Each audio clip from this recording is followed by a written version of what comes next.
You are watching the World 24/7 on the NDTV network. I'm Parmeshwar Bawa. Let's begin with the top stories we're tracking currently.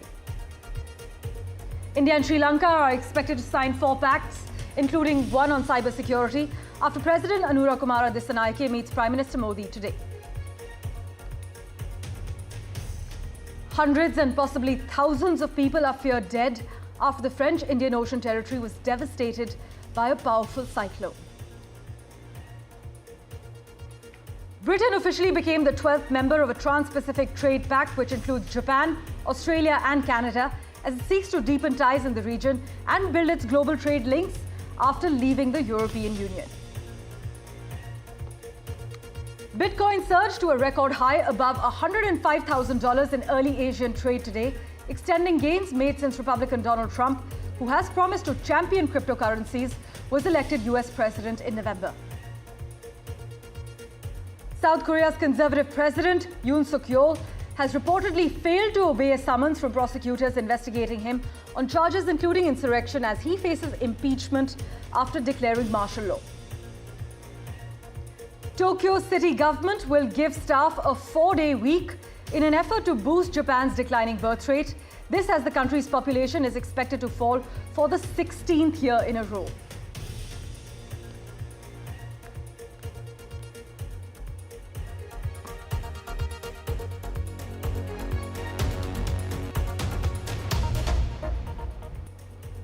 Well, a big focus. In a pivotal moment for India-Sri Lanka relations, President Anura Kumara Dissanayake is set to sign 4 key agreements, including one on cybersecurity when he meets Prime Minister Modi today. Now, Mr. Dissanayake, who touched down in New Delhi last evening, is on a historic state visit from the 15th till the 17th of December and his first international trip since taking office back in September. Now, during this visit, he will also meet with our President, Draupadi Murmu, and engage in high-level talks with Prime Minister Modi on a range of pressing bilateral, regional and global issues, is what we're told by the Ministry of External Affairs. The President's agenda includes attending a major business event, this will be in New Delhi, and visiting the sacred site of Bodh Gaya as well. By the way, this visit is seen as a significant step in strengthening the robust, multi-dimensional ties between our two nations. And Mr. Dissanayake's choice of India for his inaugural foreign visit, it does send a powerful message, as many have highlighted, underscoring his commitment to deepening Sri Lanka's ties with its neighbour. Analysts, in fact, argue that this decision is a clear signal of the importance that he places on fostering a closer relationship with India, especially after the unexpected rise to power, breaking free from the traditional political elite.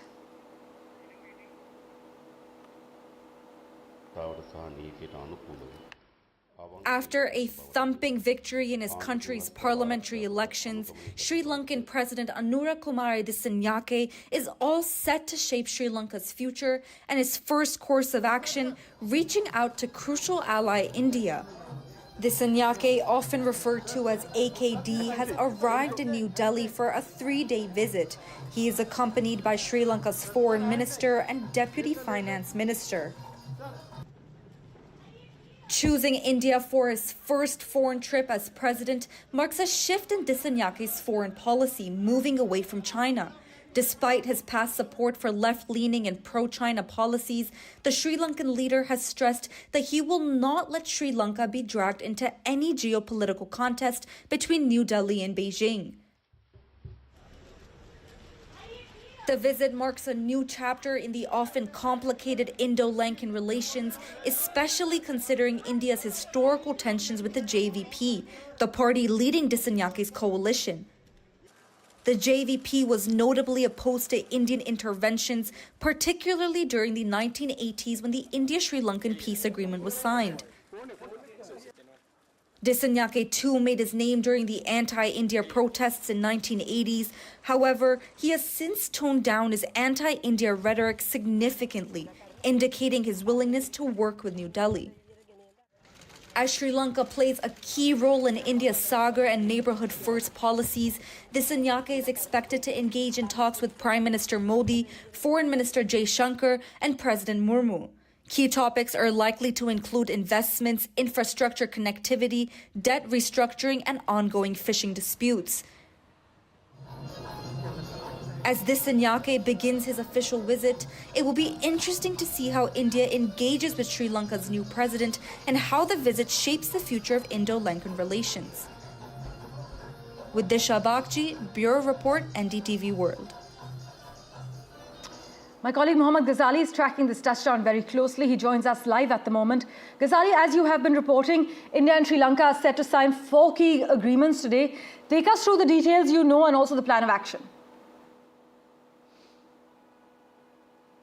See, Parmeshwar, particularly we need to understand that besides these MOUs which we generally sign with many countries or the head of the states who visit here, what is the other significance of this visit? This is the first official visit of the Sri Lankan president who has come to power just last month, or in November the final vote count was done. And why this is significant? Because we know that how China is expanding its influence in and around the Indian Ocean region. We saw the regime change in Bangladesh, then Bangladesh's Jamaat party and other members were hobnobbing with the Chinese. We also saw how Maldives, their President Moizu, he also came to power on an anti-India plank, but he recalibrated his approach with India. India took out developmental projects in Maldives. Similarly, with Sri Lanka, the Sri Lankan president has an history of his political ambitions or political journey through anti-India plank, but after that, what a wise move was Delhi was that before even the elections, the same president had visited here, India, and has met Dr. Jaishankar. Immediately after his victory, Dr. Jaishankar visited Colombo, being the first Indian official or any senior official from any other neighboring countries to visit Sri Lanka, extend the invitation, and now the president is here.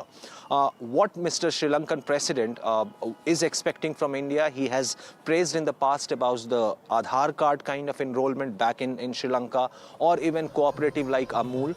And besides that, the maritime security is one area where India will certainly would like to have a joint cooperation, because on India's insistence, Sri Lanka had worked on the suggestion of not allowing Chinese rings in the Indian Ocean region near the Sri Lankan waters. So these are certain issues which will certainly come up for discussion. But besides that, there will be MOUs on different sectors which India will likely to have with Sri Lanka. And Sri Lanka also knows the fact that back in 2022, during the economic turmoil there, India was the first one to offer a bailout package for Sri Lanka. And Sri Lanka knows it very well. And that is why even the new president who has arrived in India, these issues will certainly come up. Another major issue which has not made the headlines is about how India has been working on public diplomacy. We know that there is a large section of population which is Buddhist. We have, and the president is also expected to visit Bodh Gaya in the Gaya district of Bihar for religious tourism. So these kind of avenues are there for India and Sri Lanka to work together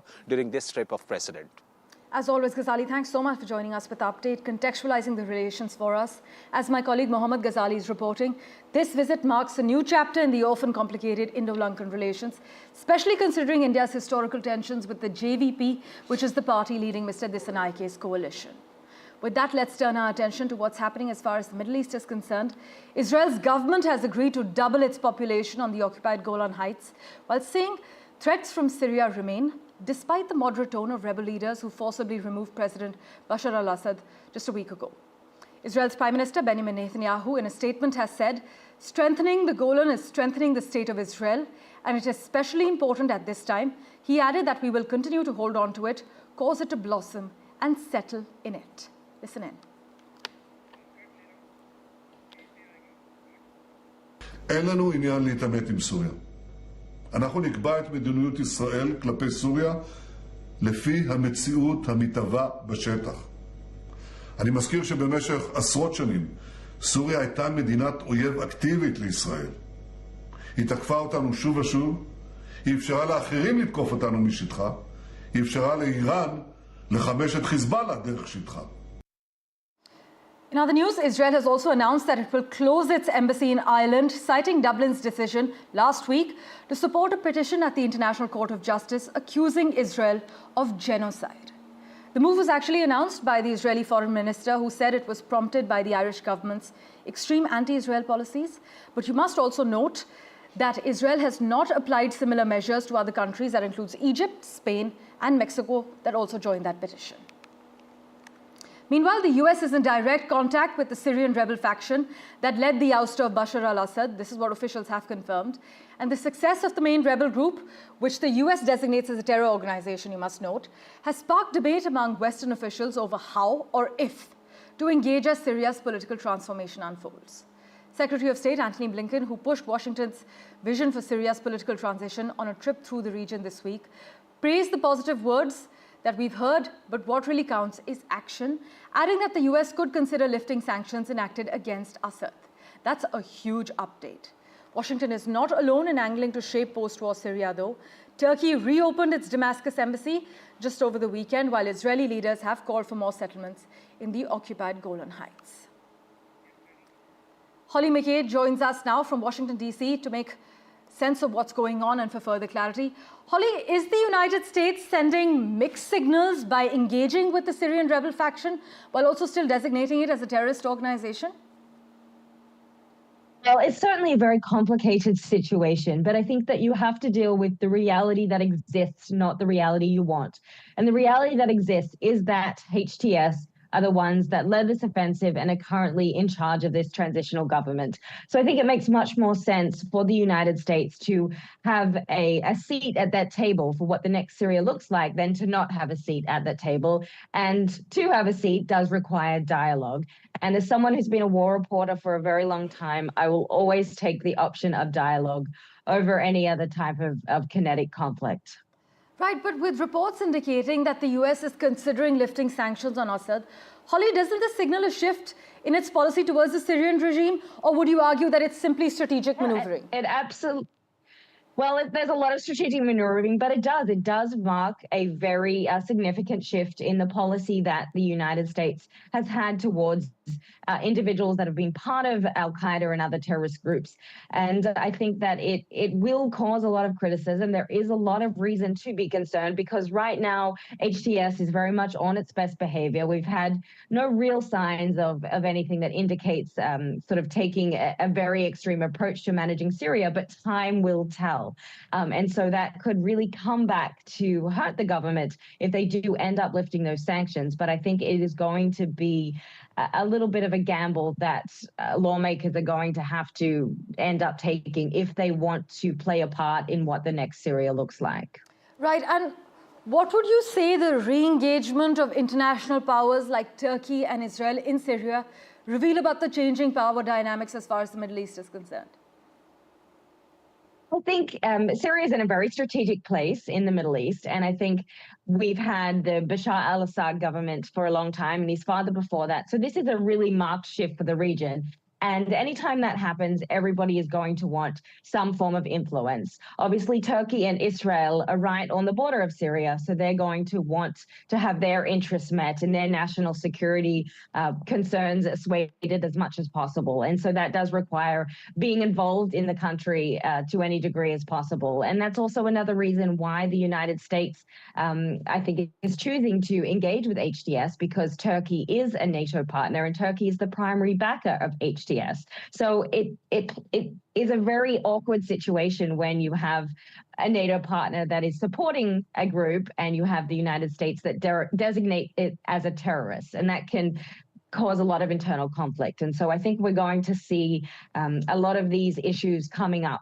And there's going to be a lot more questions before we get answers as the government unfolds. And I think the primary issue or concern is hoping that everybody gets some form of representation, because people didn't have this for a very long time. And so I think that the United States' central mission here is to make sure that the Alawites, the Shia, the Christians, and other minority groups are able to have their say in a government for the first time. Holly, thanks so much as always for joining us on NDTV. We will, of course, revert to you for regular updates. Thank you. Meanwhile, former Syrian leader Bashar al-Assad airlifted nearly 2 tons of cash worth $250 million to Russia. This is during 2018 and 2019, as per documents that the Financial Times has reviewed. So Syria's toppled dictator secretly transported around $250 million in cash to Moscow over a 2-year period, during which Syria heavily relied on Russia's support. According to a Financial Times report, Assad's regime flew 2 tons of banknotes into Moscow between 2018 and 2019, where they were deposited into Russian banks. This was a time when Russia provided crucial military assistance, including mercenaries from the Wagner Group, and at the same time, Assad's family was purchasing luxury properties in Moscow. The regime has been accused of looting Syria's wealth and turning to criminal activities to fund its brutal war against its own citizens. And trade records, in fact, show that shipments included large amounts of US and Euro banknotes, with one 2019 flight carrying about $10 million in $100 bills for Assad's central bank. Later, this is in 2019 in February, another flight carried 20 dollar bills and 500 euro bills in this flight that was secretly transported to Moscow for Assad's purposes. And a secretive Russian intelligence agency is behind Moscow's most intense campaign of repression since the 1950s. This is what the Wall Street Journal has revealed. The story, the first written by Wall Street Journal reporter Evan Gershkovich, actually since he was freed after 16 months in a Russian prison, spotlights the Department for Counterintelligence Operations, which led Gershkovich's arrest. And what is this Russian spy unit actually up to? Well, the spy unit has accelerated efforts to arrest other US citizens in Russia, harassed Western diplomats, and is key to President Vladimir Putin's grip on power. This is what the Journal is reporting, adding that Russia's growing conflict with the West has only intensified Putin's obsession with spies. A Russian investigator told Gershkovich he was accused of being a CIA agent purely on the department's orders. Well, let's turn our attention now to Britain, which has officially become the 12th member of the Comprehensive and Progressive Agreement for Trans-Pacific Partnership, joining economic heavyweights, like Japan, Australia, and Canada. This actually marks a significant step in Britain's post-Brexit strategy to strengthen its global trade network and also deepen ties in the fast-growing Asia-Pacific region. Having announced its intention to join the pact last year, Britain now enters its largest trade agreement since leaving the European Union. Now, this move allows the UK to benefit from the CPTPP's trade rules and reduce tariffs with 8 of the 11 current members, that's Brunei, Chile, Japan, Malaysia, New Zealand, Peru, Singapore, and Vietnam, effective immediately. Well, in other news, about hundreds and possibly thousands of people are feared dead after the French Indian Ocean territory was devastated by a powerful cyclone. Rescue workers, as we speak, are still attempting to reach some communities as they search for survivors. Now, entire settlements were flattened when Cyclone Chido brought wind speeds of more than 225 kilometers per hour, with the poorest living in makeshift shelters particularly hard hit. Some of Mayotte population of 320,000 have said that they are struggling with severe shortages of food, severe shortages of water and shelter as well.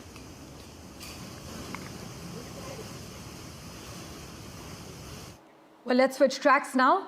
Bitcoin has surged to a record high above $105,000 in early Asian trade, extending gains made since Republican Donald Trump, who has promised to champion cryptocurrencies, was elected US president back in November. Now, the price rose on news reports over the weekend that Trump would go ahead with a Bitcoin Strategic Reserve Fund, according to Tony Sycamore, an analyst at IG. Well, news and updates continue in a moment. Do stay tuned.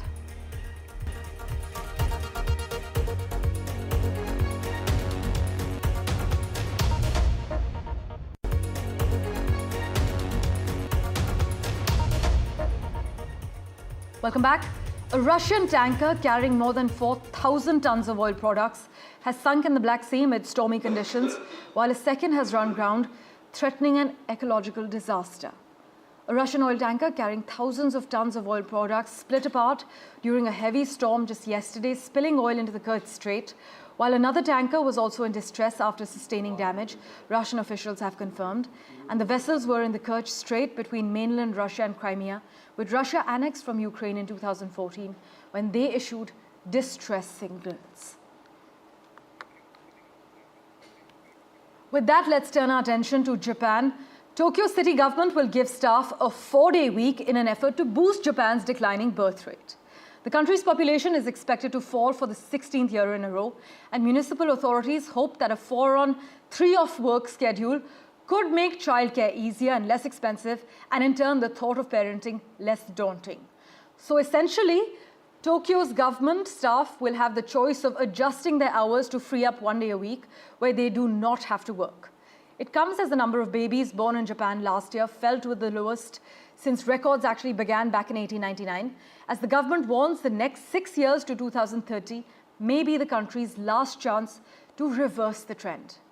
In fact, several other Japanese jurisdictions have introduced similar measures, as have South Africa, Brazil, as well as Germany.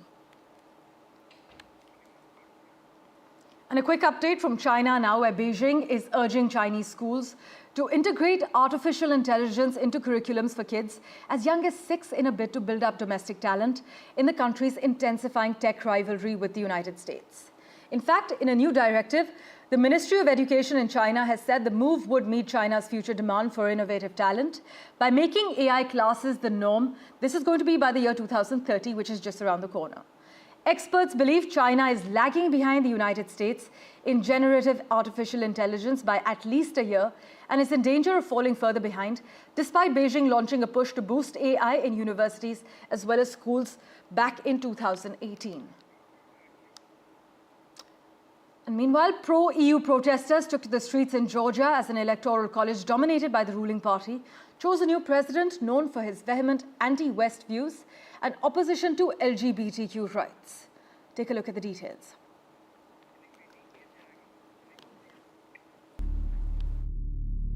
In a fresh blow to the country's EU aspirations, Georgia has elected former soccer player and a hardline Western critic Mikhail Kavalashvili as its new president. Mikhail is set to replace a pro-Western president just as protests intensify over the government's decision to suspend European Union talks last month. For over 2 weeks, tens of thousands of protesters have gathered outside Parliament every night. Mikhail, the only candidate on the ballot, secured an easy victory. Mikhail is a founder of the Power's People Party, known for being the main voice for anti-Western propaganda. He is a fierce critic of the West and has made numerous claims this year that Western intelligence agencies are trying to push Georgia into a war with Russia, which controlled the country for 2 centuries until 1991. Ahead of the vote, hundreds of protesters gathered outside Parliament. Some even played soccer in the streets, waving red cards at the building as a jab at the incoming president's soccer background.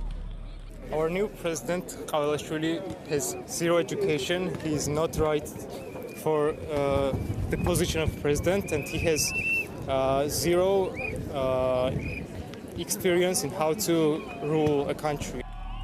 Outgoing President Salom Zurabichvili, a staunch pro-EU critic of the ruling Georgian Dream Party, has emerged as a leader of the protest movement, declaring that she will remain president even after her term concludes. She has called the parliament illegitimate.